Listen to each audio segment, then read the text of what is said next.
Hello दोस्तों, आप सभी को मेरा प्यार भरा नमस्कार। मैं किरण शर्मा अपने channel home science all in one में आप सभी का स्वागत करती हूं। आज मैं बहुत ही महत्वपूर्ण टॉपिक के साथ उपस्थित हुई हूं। टॉपिक का नाम है कपास।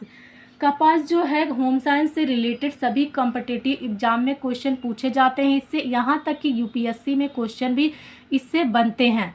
ठीक है, तो हम लोग क्या करेंगे आज इस टॉपिक में लाइन बाय लाइन, और जितने भी क्वेश्चन बनते हैं कपास से तो उन सभी चीज़ों को हम लोग यहाँ पर देखेंगे। और आप लोगों को ये चीज़ें काफ़ी पसंद आएगी। आप लोग वीडियो एक बार देखिएगा।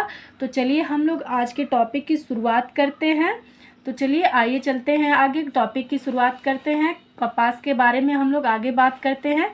कपास का रेशा कपास के पौधे से प्राप्त होता है। जितना भी हमने इन चीज़ों को बताने का प्रयास किया है, एक लाइन में बताने का प्रयास किया है, आप लोग इसको याद करके आप लोग बहुत ही अच्छा मार्क्स प्राप्त कर सकते हैं अपने कॉम्पिटिटिव एग्जाम में।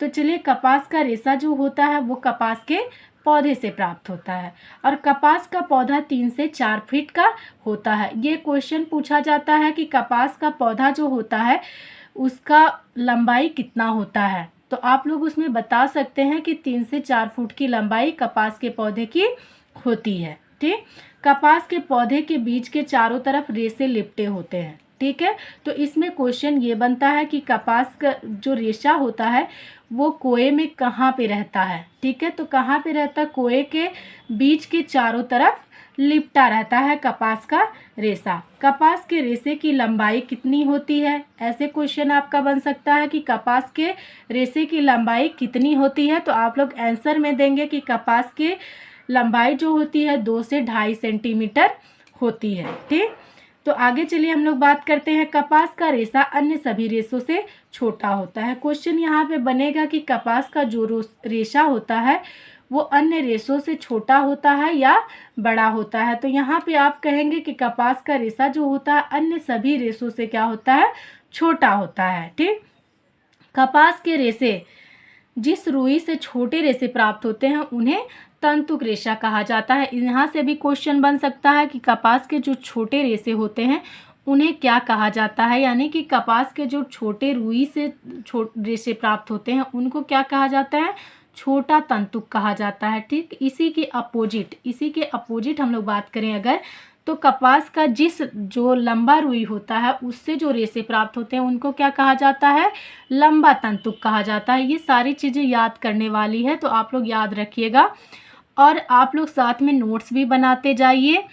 और अगर आप लोगों को ये चीज़ें पसंद आ रही हैं तो आप लोग चैनल को सब्सक्राइब करिए, लाइक करिए एंड शेयर करिए। ठीक, अगर आप लोग सब्सक्राइब करेंगे तो जब भी हम नया वीडियो डालेंगे तो आप लोग को नोटिफिकेशन मिल जाएगा और आप लोग उसका लाभ उठा सकेंगे। तो चलिए हम लोग आगे बात करते हैं।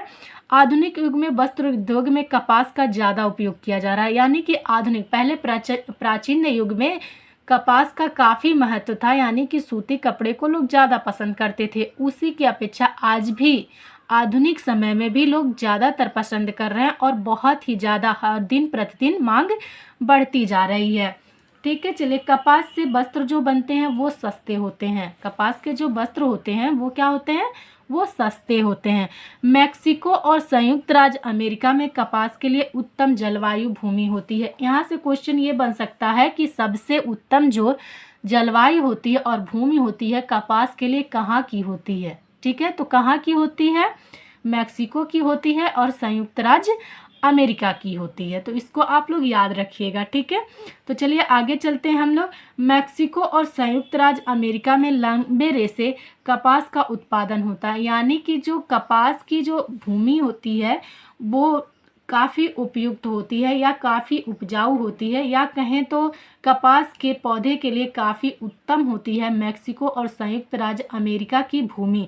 तो इस वजह से यहाँ के जो रेशे प्राप्त होते हैं वो लंबे रेशे प्राप्त होते हैं। चलिए आगे बात करते हैं।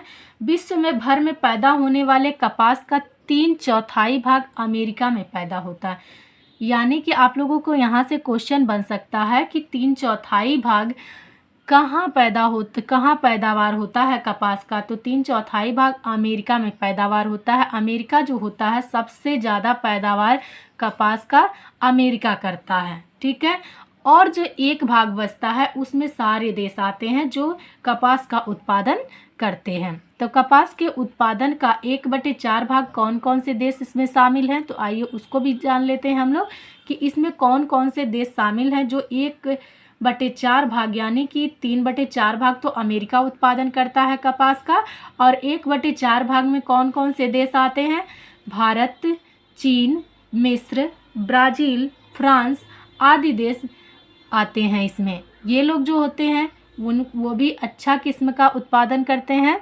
कपास का। तो आइए, बहुत ही महत्वपूर्ण टॉपिक यहाँ पे है, बहुत ही महत्वपूर्ण क्वेश्चन है। तो चलिए हम लोग बात करते हैं यहाँ पे। कपास उत्पादन में अमेरिका का प्रथम स्थान है। ये क्वेश्चन पूछा जाता है और पूछा भी है, ठीक है। कपास का उत्पादन सबसे ज़्यादा कहाँ होता है, या कपास के उत्पादन के लिए प्रथम श्रेणी में कौन है, तो प्रथम श्रेणी में जो है अमेरिका है, द्वितीय श्रेणी में कौन है, भारत है, और तृतीय श्रेणी में कौन है, मिस्र है। तो इसको आप लोग याद रखिएगा, बहुत ही महत्वपूर्ण टॉपिक है। तो ये क्वेश्चन अक्सर बनता है कि कपास उत्पादन में प्रथम श्रेणी में प्रथम स्थान पे कौन है, प्रथम स्थान पे अमेरिका है, और कपास उत्पादन में द्वितीय स्थान पे भारत है, और कपास उत्पादन के लिए तृतीय स्थान पे मिस्र है। तो इसको आप लोग याद रखिएगा, बहुत ही महत्वपूर्ण टॉपिक है। तो मुझे उम्मीद है कि आप लोगों को ये टॉपिक बहुत ही पसंद आएगा और आप लोग अच्छे से पढ़ेंगे, आप लोग का काफ़ी अच्छे से तैयार हो जाएगा। तो चलिए हम लोग आगे बात कर लेते हैं। मिस्र में पैदा होने वाले कपास सर्वोत्तम किस्म के होते हैं, यानी कि अमेरिका जो है प्रथम श्रेणी में है कपास उत्पादन के क्षेत्र में, लेकिन जो सबसे सर्वोत्तम किस्म का, सबसे अच्छा किस्म का जो कपास उत्पादन होता है वो कहाँ से होता है, वो मिस्र से होता है। ये भी क्वेश्चन बन सकता है, सबसे उत्तम किस्म का कपास कहाँ से उत्पादन होता है, कहाँ से होता है, मिस्र से होता है, ठीक है। तो चलिए आइए बात कर लेते हैं आगे। 1764 ईस्वी में हारग्रीव्स द्वारा कताई के फ्रेम का आविष्कार हुआ। कताई का फ्रेम का आविष्कार कब हुआ, ये क्वेश्चन बन सकता है। कताई के फ्रेम का आविष्कार कब हुआ था, तो आप लोग आंसर देंगे 1764 ईस्वी में कताई फ्रेम का आविष्कार हुआ था। और किसने किया था, कताई फ्रेम का आविष्कार किसने किया था, हारग्रीव्स ने किया था। इसको आप लोग याद रखिएगा।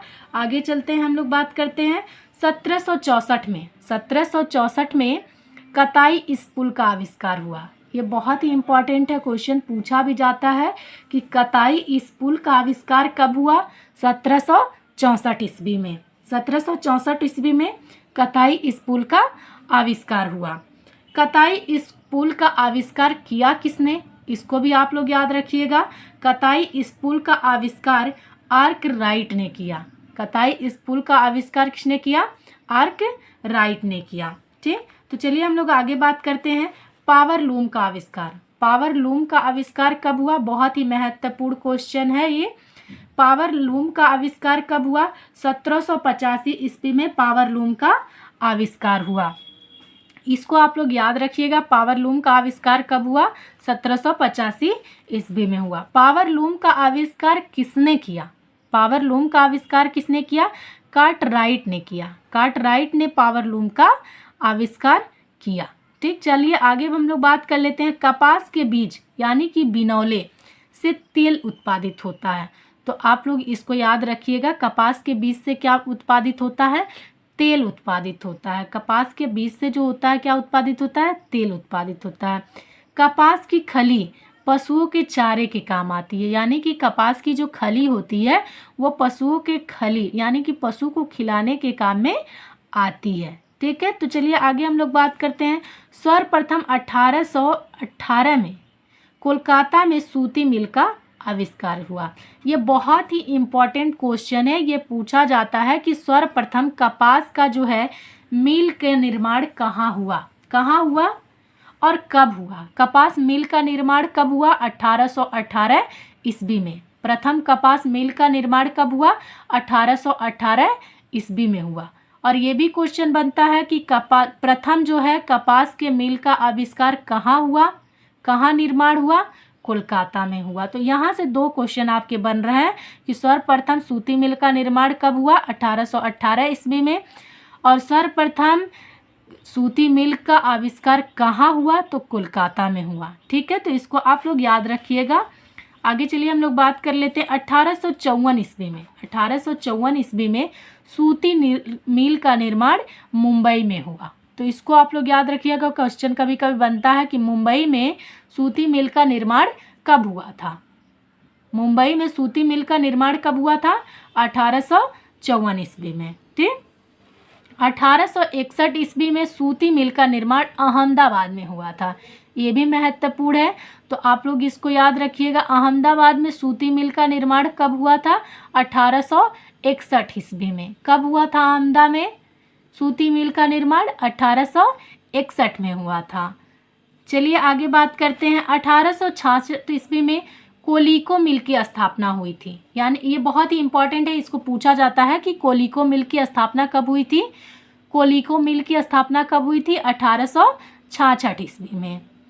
आगे चलिए बात कर लेते हैं हम लोग। भारत में कपास उत्पादन गुजरात, महाराष्ट्र, मध्य प्रदेश आदि राज्यों में सर्वाधिक होता है। ये क्वेश्चन जरूर बनता है कि हम लोग भारत से हैं तो भारत में की चीज़ें ज़्यादा आती हैं कम्पिटिटिव लेवल में, तो इसको आप लोग याद रखिएगा कि कपास का जो उत्पादन होता है भारत में कहाँ पे ज़्यादा होता है। कहाँ पे ज़्यादा होता है?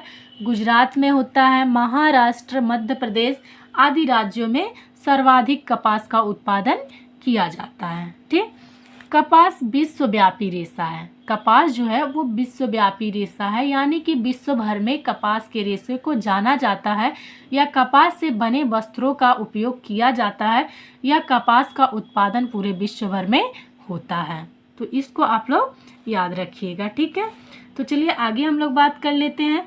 कपास उष्णकटिबंधीय जलवायु में पैदा होता है। तो इसको आप लोग याद रखिएगा, ये काफ़ी इम्पॉर्टेंट है कि किस जलवायु में कपास का उत्पादन होता है। कपास का उत्पादन जो होता है अच्छा जलवायु, उष्णकटिबंधीय जलवायु में कपास का पैदा होता है। बहुत ही इम्पॉर्टेंट है, ये क्वेश्चन पूछा भी जाता है कि किस जलवायु में कपास पैदा होता है, तो उष्णकटिबंधीय जलवायु में पैदा होता है। कपास की खेती के लिए काली मिट्टी उपयुक्त होती है। कपास की जो खेती होती है उसके लिए कौन सी मिट्टी उपयुक्त होती है? काली मिट्टी उपयुक्त होती है।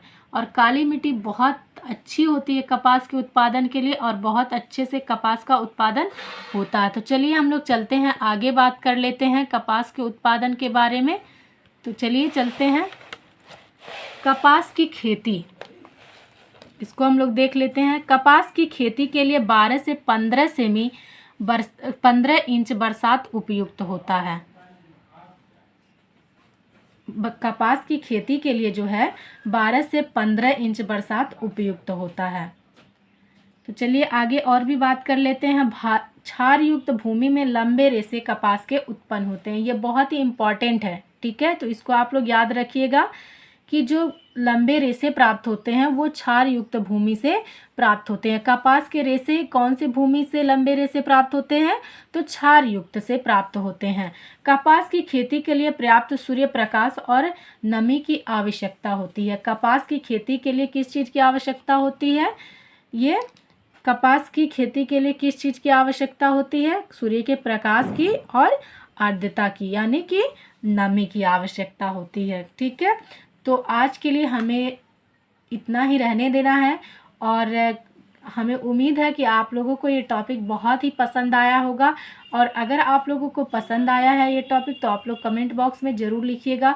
अगर कुछ चीज़ें नहीं समझ में आई हो तो उसके बारे में भी लिखिएगा, हम सुधार करने का प्रयास करेंगे। और चैनल को लाइक, सब्सक्राइब एंड शेयर करना ना भूलिएगा। तो आज के लिए बस इतना ही। नमस्कार।